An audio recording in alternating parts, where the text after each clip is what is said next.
시편 91편 기자의 고백대로 지존하시고 전능하신 하나님의 보호 아래 사는 사람들이 저와 여러분인 것을 믿으시기를 축복합니다. 문제는 우리의 삶에 하나님이 정말 우리를 사냥꾼의 덫에서 빼내 주시고 또 죽을 병에서 건져 주시느냐는 것에 대해서 의심이 드는 상황이나 환경들을 만날 때가 많다는 것이죠.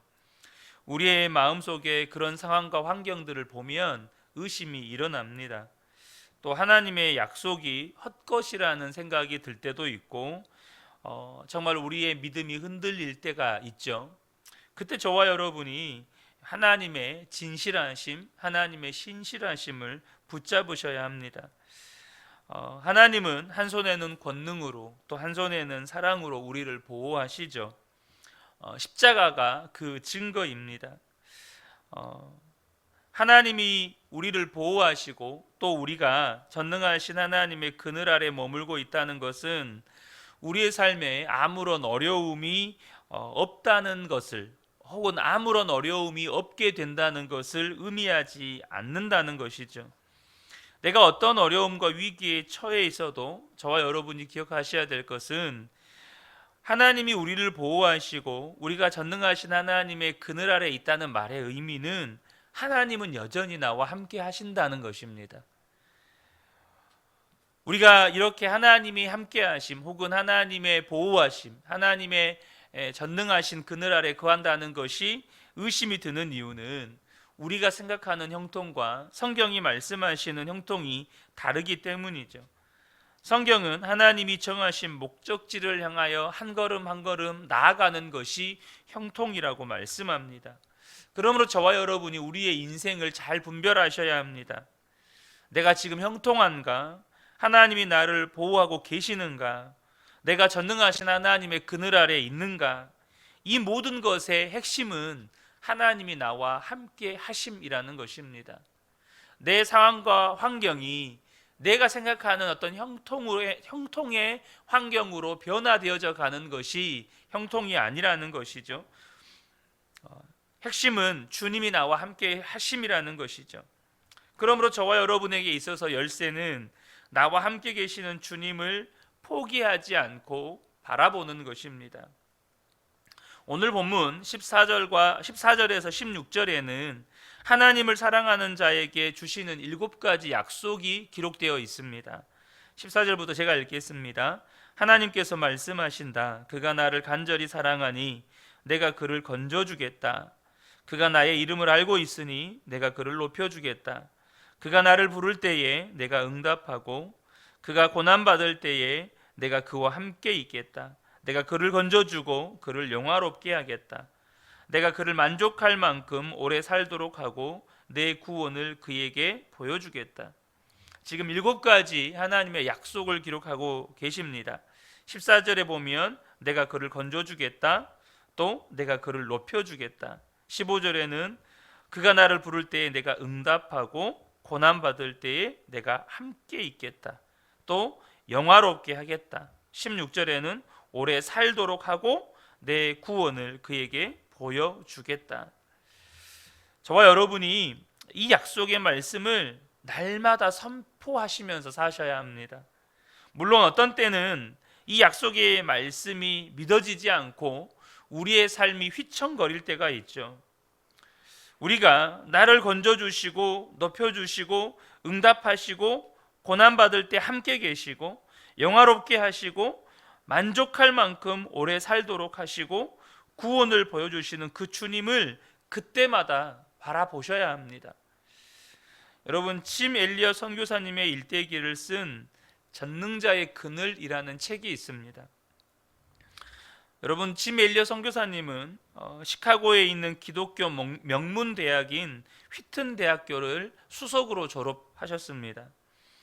그는 남미 에콰도르라는 나라에 선교사로 부르심을 받았다고 믿었습니다. 그래서 동료 선교사 4명과 함께 그 에콰도르 아우카족이라고 하는 가장 사람들이 다가가기 어려운 부족에게 복음을 전하러 갔다가 1956년 1월 8일에 창에 찔려서 5명의 선교사 모두가 순교를 합니다. 당시에 이것은 엄청나게 충격적인 사건이었습니다. 미국 사회를 굉장히 충격에 몰아넣었던 사건이었습니다. 이런 일을 만나면 진짜 하나님이 우리를 보호하시는 것이 맞나? 우리가 정말 하나님의 그늘 아래, 전능하신 하나님의 그늘 아래 사는 것이 맞나라는 의심이 생깁니다. 정말로 이 시편 91편의 말씀이 사실인가라는 의심이 생기죠. 실제로 당시 라이프라고 하는 잡지에서 그때의 그 사건을 10페이지에 달하는 기사를 썼습니다. 그리고 거기에 이런 질문을 달았습니다. 이 얼마나 불필요한 낭비인가? 한국의 아프가니스탄에서 한국 교회 목사님과 또 성도님들이 순교자가 났을 때 여러분 한국 사회의 매스컴들이 도대체 이 얼마나 어리석은 일인가라고 떠들썩하게 한국 교회를 공격했던 적이 있었습니다. 똑같은 질문이죠. 이 얼마나 불필요한 낭비인가? 여기에 대답을 해야 했기 때문에 침 엘리엇 선교사님의 아내 엘리자벳 엘리엇이 전능자의 그늘이라는 책을 썼습니다. 남편 침 엘리엇 선교사님의 일기 그리고 편지들을 다 모아서 그동안 어떤 일이 있었는지 책으로 엮어낸 것입니다. 침 엘리엇 선교사님이 28살 때의 일입니다. 엘리자벳 엘리엇은 전능자의 그늘에서 이렇게 대답합니다. 낭비라니요. 나의 남편은 온 생애를 이것을 위해 준비했던 사람입니다. 그는 자기의 책임을 수행한 그리고 자기의 목표를 달성하고 죽은 행복한 사람입니다. 침 엘리엇 선교사님의 대학 시절 일기에 이런 글이 기록되어 있습니다. 하나님, 이 쓸모없는 나뭇개비에 불을 붙여주소서. 그리고 주를 위해 타게 하소서. 나의 삶을 소멸하소서. 나의 하나님이여, 이것은 주의 것이니이다. 나는 오래 살기를 원치 않습니다. 오직 풍성한 삶을 살게 하소서. 당신과 같이 주 예수님이여. 그는 편지에 이렇게 씁니다. 결코 잃어버릴 수 없는 것을 얻기 위해 지킬 수 없는 것을 버리는 자는 결코 어리석은 자가 아니다. 이것이 의역으로는 이렇게 번역되기도 했죠. 영원한 것을 얻기 위해 영원하지 않는 것을 버리는 자는 결코 어리석은 자가 아니다. 침 엘리엇은 어떻게 하다가 순교한 사람이 아닙니다. 도망가다가 죽은 사람도 아닙니다. 그는 이미 하나님의 보호 아래에 있었고 전능자의 그늘 아래 머물러 살던 사람이었습니다. 그는 순교할 때도 마찬가지였죠. 그는 그 순간에도 여전히 전능자의 그늘 아래 있었다는 사실입니다. 그 아내 아내 엘리자벳은 그 후에 남편을 죽인 아우카족에게 다시 들어갑니다. 들어가서 그 부족의 여자들을 돌보는 일을 합니다. 이 일이 아우카족에게 굉장히 충격이 되었습니다. 우리가 창으로 찔러 죽인 그들의 아내라는데 어떻게 이런 일이 있을 수 있는가? 우리는 그 남편을 죽였는데 저들은 어떻게 와서 우리 부족 여자들을 돕고 있는가? 또 하나 그 부족들의 마음에 견딜 수 없는 괴로움이 하나 있었는데 그 선교사들을 죽이고 보니까 그 선교사들이 총을 가지고 있었습니다. 총이 어떤 것인지 그들도 압니다. 그러니까 창을 들고 달려갈 때 그 선교사님들이 얼마든지 총으로 쏠 수 있었던 것이죠. 그런데 그들은 총을 쏘지 않았습니다. 이것이 도대체 어떻게 된 일인가? 아우카족의 양심이 그들을 괴롭게 했습니다. 결국 엘리자벳 선교사를 청하여서 도대체 우리들에게 하고 싶은 이야기가 무엇인지를 듣겠다고 했습니다. 그리고 그때 복음을 전했고 아우카족이 다 예수님을 영접했습니다. 10년 뒤에 그 5명의 선교사를 살해했던 장본인인 키모는 부족 최초의 목사가 되었고 또 한 사람인 만카이는 장로가 됩니다. 침 엘리엇 선교사님이 순교한 지 36년이 지나서 1992년에 아우카족의 언어로 신약 성경이 완역이 되어서 봉헌 예배가 드려집니다. 여러분, 이게 하나님이 보호하지 않으신 것입니까? 짐 엘리엇 선교사님이 아우카족의 창끝에 죽은 것이 하나님의 보호하심이 없어서 그런 것입니까? 여러분, 순교하는 그 순간에도 그 5분의 선교사님은 전능자의 그늘 아래 있었던 것입니다. 그래서 순교의 길을 갈 수 있었던 것이죠. 이 이야기는 수많은 하나님의 종들을 일으켜냅니다. 우리 한국에도 그렇습니다. 여러분, 안수연 형제 들어보셨을 겁니다. 바보우사라는 책의 주인공이죠. 그는 33살에 이른 나이에 세상을 떠났지만 얼마나 많은 사람들에게 하나님의 사랑을 전하고 떠났는지 모릅니다. 그의 글을 모은 2번째 책, 그가 사랑한 것들이라는 책에 그의 일기 속에 짐 엘리엇과 엘리자벳 자녀들의 이야기가 나옵니다. 무모할 것 같은 5명의 선교사가 무참하게 죽었습니다. 그런데 그 뒤에 일어나는 선교의 열매는 상상할 수 없었습니다.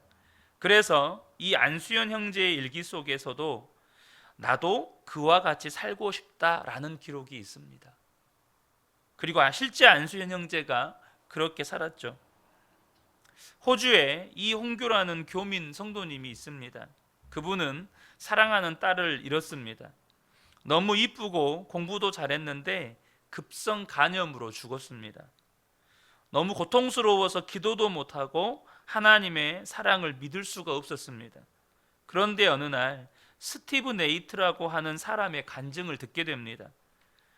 그는 짐 엘리엇 선교사님과 순교했던 4분의 선교사 중에 한 사람 네이트 선교사님의 아들입니다. 그 스티브 네이트가 간증을 하는데 순교의 피로 인해 한 부족이 복음화되는 감동적인 일을 간증하고 이어서 자기 개인적인 간증을 합니다. 이 스티브에게는 외동딸이 있었습니다. 20살에 선교 여행을 다녀왔습니다. 아버지가 친구들과 함께 선교 여행을 다녀온 기념으로 파티를 열어주었는데 갑자기 머리가 아프다고 아버지 나를 위해 기도해 주세요 라고 하는데 기도 중에 아버지 품에서 세상을 떠납니다. 뇌출혈로 그렇게 품에서 딸을 잃었습니다. 이 스티브 네이트 선교사가 울지 않으려고 울먹거리면서 어떻게든 감정을 절제하려고 더듬더듬 하는데 이 이홍규 성도님이 눈물이 터졌습니다. 걷잡을 수 없이 통곡했습니다.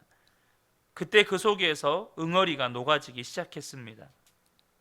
그리고 깨달았습니다.